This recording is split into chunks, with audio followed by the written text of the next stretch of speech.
کوئی بھی viral issue ہو، چاہے وہ سیاسی ایشو ہو، چاہے وہ کسی اینکر کی یا کسی سیاستدان کی آپس میں لڑائی ہو جائے، کوئی مذہبی ایشو ہو یا کسی بھی اعتبار سے کوئی بھی وائرل ایشو جو ہوتا ہے، انجینئر محمد علی مرزا نے اس پر اپنا بیان ویوز حاصل کرنے کے لیے ضرور دینا ہوتا ہے اور اپنی کوئی نہ کوئی رائے ضرور دینی ہوتی ہے۔ ہمارے پاکستان میں ترکی ڈرامہ ارطغرل سیریل چلی، انجینئر محمد علی مرزا نے بڑے عرصے تک چپ سادھ رکھی اور اس پر کوئی اپنا تبصرہ نہیں کیا۔ مرزا صاحب بولتے تو کیا بولتے، اس ڈرامے کے حوالے سے مرزا صاحب نے اپنے جو بھی کمنٹس اور رائے دینی تھی، بولنا تھا تو کیا بولتے۔ موسیقی کے حوالے تو مرزا صاحب بول نہیں سکتے تھے، کیونکہ مرزا انجینئر محمد علی موسیقی کو تو جائز سمجھتا ہے۔ اس کے علاوہ اگر بولتا تو شیخ ابن العربی رحمۃ اللہ علیہ کے حوالے سے ان پر بھی نہیں بول سکتا تھا، کیونکہ مرزا کے بابے مولوی اسحاق فیصل آبادی صاحب نے شیخ محی الدین ابن العربی رحمۃ اللہ کے حوالے سے بڑے مثبت تاثرات دیے ہیں، اور ان کے حوالے سے یہ بات بالکل واضح طور پر اپنے کلپس اور بیانات میں کی ہے کہ شیخ ابن العربی رحمۃ اللہ کی کتابوں کے حوالے سے جو کچھ لوگ تنقید کرتے ہیں وہ حق بجانب نہیں ہے۔ میں نے ان کی کتابوں کو بڑی تسلی سے اور بڑی میں نے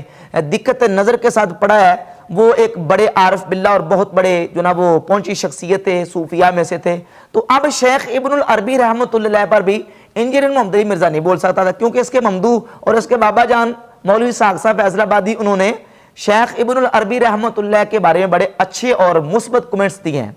اب رہ گئی بات، چونکہ مرزا کے فالورز نے بار بار مرزا کو کہا تھا کہ اس پر بولیں، اپنے تاثرات اور اپنا کوئی جو موقع وہ پیش کریں، تو مرزا اگر بولا یا تو مرزا نے کیا کیا کہ سلطنت عثمانیہ کے حوالے سے اپنی رائے اور تاثرات دیے اور کہا کہ اس طرح کے جو سلاطین ہیں، اس طرح کے جو بادشاہ ہیں، وہ دنیا میں اس طرح کے جنگجو اور بھی ہزاروں پیدا ہوئے ہیں، تو اس سے یہ ثابت نہیں ہوتا کہ یہ ایک اسلامی سلطنت ہے۔ تو سلطنت عثمانیہ کی مخالفت کرنے کے لیے اس کو سلطنت عثمانیہ کو اسلامی سلطنت سے نکال کر آگے پھر جو مثالیں دی ہیں، مرزا صاحب کہتے ہیں کہ دیکھیں سلطنت اور بادشاہت یا ملک جو ہے وہ تو دیکھیں منگولوں کو کتنی بڑی سلطنت مل گئی، اسی طریقے سے چنگیز خان منگول اور فرعون کو بھی دیکھیں کتنا بڑا ملک مل گیا، اور اس کے ساتھ ساتھ رومن امپائر اور پرشین امپائر، اس کی مثالیں دے کے بالخصوص منگولوں کی سلطنت کی پوری لمبی چوڑی تعریف کر کے مرزا صاحب نے سلطنت عثمانیہ کو ان کفار کی سلطنتوں اور حکومتوں کے ساتھ تشبیہ دے کے گویا کہ سلطنت عثمانیہ کو ڈی گریڈ کرنے کے لیے اور اپنے ان کے خلاف بغض و عناد کا اظہار کرنے کے لیے وہ سارا کچھ کیا۔ اس کی بنیادی وجہ کیا ہے؟ مرزا کو سلطنت عثمانیہ کے ساتھ جو یہ جو خار ہے یا دل میں ایک اس کے تھوڑی سی ہے تکلیف یا پریشانی، اس کی وجہ یہ ہے کہ ترکوں کی سلطنت عثمانیہ وہ فقہ کے اعتبار سے حنفی تھے، عقیدے کے اعتبار سے اہل سنت و جماعت تھے، اور صوفیاء اور اولیاء اللہ اور بالخصوص شیخ محی الدین ابن عربی رحمت اللہ تعالی علیہ کے فالورز اور ان کے ماننے والے تھے۔ اب مرزا کو چونکہ یہ بات ہضم نہیں ہوتی تھی اور یہ بات کسی صورت میں گوارا نہیں تھی، تو دبے لفظوں میں اس نے یہ کاروائی اور کوشش کرنے کی کوشش کی، اور پھر کہا کہ یہ ضروری نہیں ہے کہ ان کے ساتھ اللہ کی تائید بھی ہو۔ دیکھیں حکومتیں تو فرعون کو بھی حکومت ملی، منگولوں کو کتنی بڑی سلطنت اور حکومت اور کتنی بڑی ان کو جو ہے وہ کتنی بڑی اسٹیٹ اور ریاست انہوں نے قائم کر لی، اور منگول امپائر پھر اس کی تعریف کی۔ تو اس سے کہتا ہے اس ثابت نہیں ہوتا کہ اللہ کی تائید بھی ہو۔ حالانکہ کافروں کو ملک ملنا اور چیز ہے، اور اللہ رب العزت جل شانہ جب اپنے عادل نیک بندوں کو ملک اور سلطنت عطا فرماتا ہے تو یقیناً نیک بندوں کے لیے ملک ملنا اور حکومت اور سلطنت ملنا یہ اللہ رب العزت کا فضل ہے اور اللہ کا کرم ہے اور اللہ کی طرف سے ایک نعمت ہے۔ قرآن مجید فرقان حمید میں اللہ رب العزت نے سورۃ البقرہ کی آیت نمبر 247 میں ارشاد فرمایا واللہ یؤتی ملکہ من یشاء، اللہ جسے چاہتا ہے ملک عطا فرماتا ہے۔ اور سیدنا سلیمان علیہ السلام تو اللہ کی بارگاہ میں دعا کر رہے ہیں سورۃ الصافات کی آیت نمبر 35 میں رب اغفر لی وہب لی ملکا لا ینبغی لأحد من بعدی، یا اللہ مجھے میری مغفرت فرما اور مجھے ایسا ملک عطا فرما کہ میرے بعد کسی کو ملک ایسا نہ ملے۔ جناب حضرت سلیمان علیہ السلام نے دعا کی، اور پھر اللہ رب العزت نے قرآن مجید کی سورۃ المائدہ کی آیت نمبر 20 میں ارشاد فرمایا اذکروا نعمت اللہ علیکم، جو اللہ نے تم پر نعمت کی ہے اس کو یاد کرو، اذ جعل فیکم انبیاء کہ اللہ نے تم میں انبیاء بنائے، وجعلکم ملوکا اور تمہیں اللہ نے بادشاہ بنایا، اللہ نے تمہیں سلطنت عطا کی، اللہ نے تمہیں بادشاہ بنایا۔ تو اللہ نے اس کو نعمت قرار دیا اور کہا کہ اس نعمت کو یاد کرو جو اللہ نے تمہیں ملک دیا ہے، تمہیں بادشاہ بنایا۔ تو معلوم ہوا کہ اللہ رب العزت جب اپنے بندوں کو، نیک عادل بندوں کو ملک دیتا ہے اور پھر وہ اس ملک میں اللہ رب العزت کے احکامات کو جاری کرتے ہیں اور پھر وہ عدل اور انصاف کا جو پرچم بلند کرتے ہیں، تو وہ ملک ان کے لیے اللہ کی رحمت ہے، اور وہ سلطنت جو ہے وہ اہل ایمان اور اہل اسلام کے لیے اللہ کی رحمت اور اللہ کا فضل ہے۔ اسی طرح سورہ نساء کی آیت نمبر 54 میں ارشاد باری تعالیٰ ہے، ام یحسدون الناس علی ما آتاہم اللہ من فضلہ، یا وہ حسد کرتے ہیں لوگوں سے اس پر جو اللہ نے ان کو اپنے فضل سے عطا کیا۔ فقد آتینا آل ابراہیم الکتاب والحکمت وآتیناہم ملکا عظیما، پس تحقیق ہم نے آل ابراہیم کو کتاب اور حکمت اور ان کو بہت بڑا عظیم ملک عطا فرمایا۔ تو اللہ تعالیٰ نے اس ملک عظیم کو بطور فضل اور بطور نعمت بیان کیا۔ تو اللہ کریم جل شانہ جب اپنے نیک بندوں کو ملک عطا کرتا ہے، سلطنت عطا کرتا ہے، تو یقیناً اللہ کا ان پر فضل ہوتا ہے۔ تو اب سلطنت عثمانیہ جب قائم ہوئی تو مجھے بتائیں کہ فائدہ اسلام کا ہوا ہے یا کافروں کا ہوا ہے؟ اسلام کا ہوا ہے، مسلمانوں کا ہوا ہے۔ اور ان 650 سال کے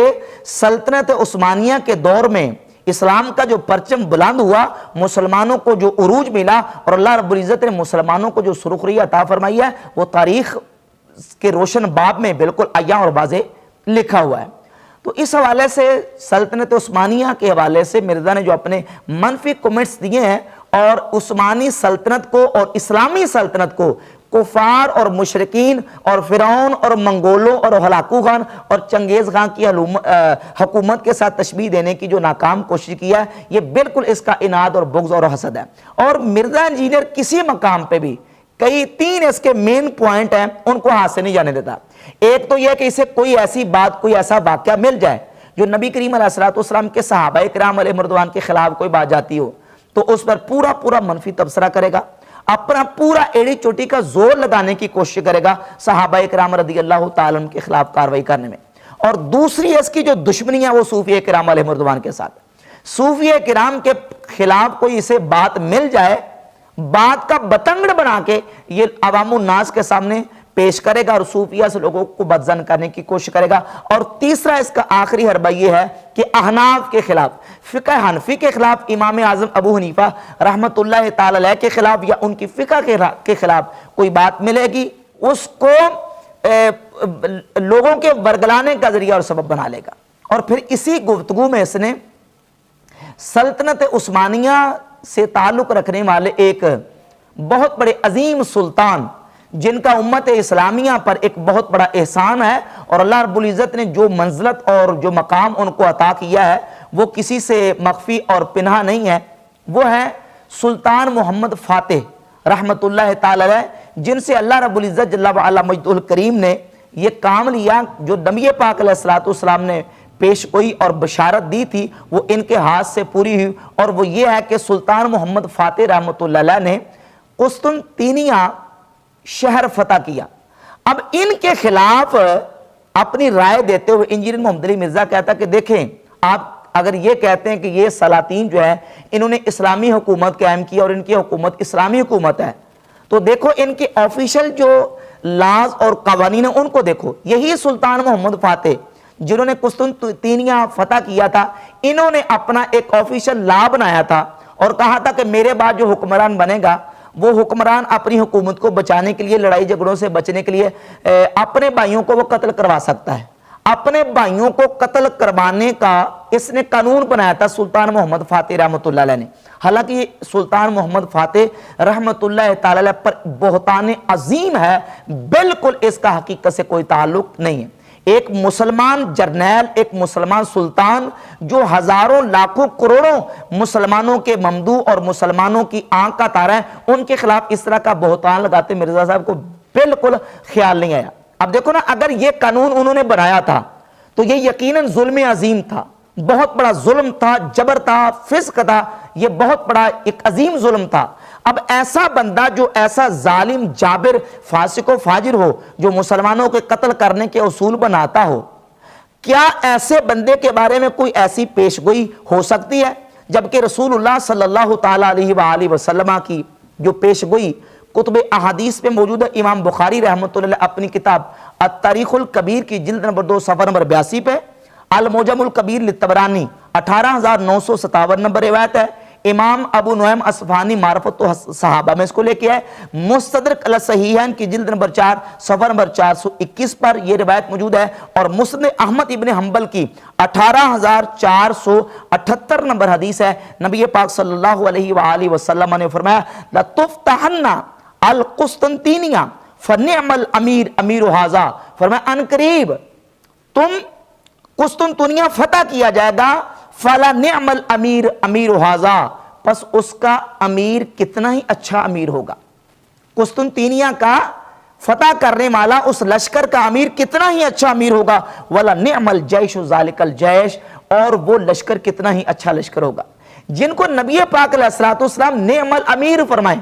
کتنا ہی اچھا امیر، کتنا ہی اچھا لشکر، اس کو مرزا صاحب ظالم و جابر ثابت کر رہے ہیں،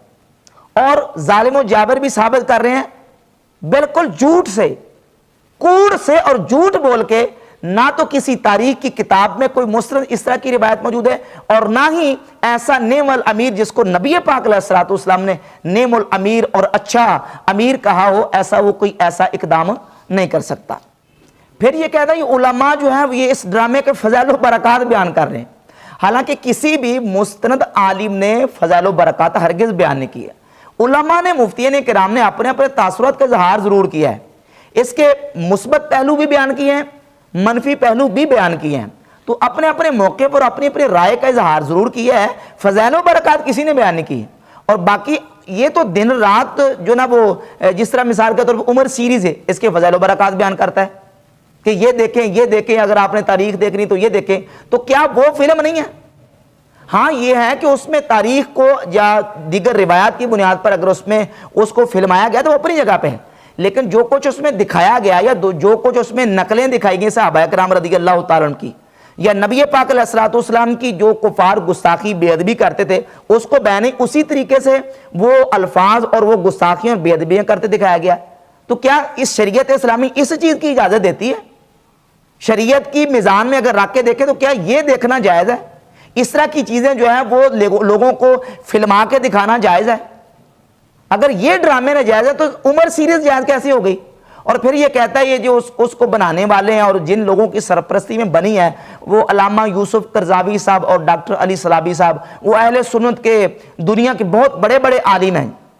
حالانکہ یہ ان کے بیانات اور ان کی کتابیں کسی سے ڈکی چھپی نہیں ہیں۔ یوسف قرضاوی صاحب کی، ڈاکٹر علی صلابی صاحب کی کتابیں دیکھ لیں، ان کے بیانات یوٹیوب پہ سوشل میڈیا پہ موجود ہے۔ یہ سارے ابن تیمیہ کو شیخ الاسلام رحمۃ اللہ علیہ اور محمد بن عبداللہ نجدی کی تعریفیں کرنے والے، تحریک وہابیت کے حامی اور تحریک وہابیت کی تعریفیں کرنے والے، اور وہی نظریات ہیں جو سلفیوں کے نظریات ہیں لوگوں کے۔ تو اب یہ لوگوں کے سامنے اہل سنت کے امام اور اہل سنت کے بڑے علماء بنا کے لوگوں کے سامنے پیش کر رہے ہیں۔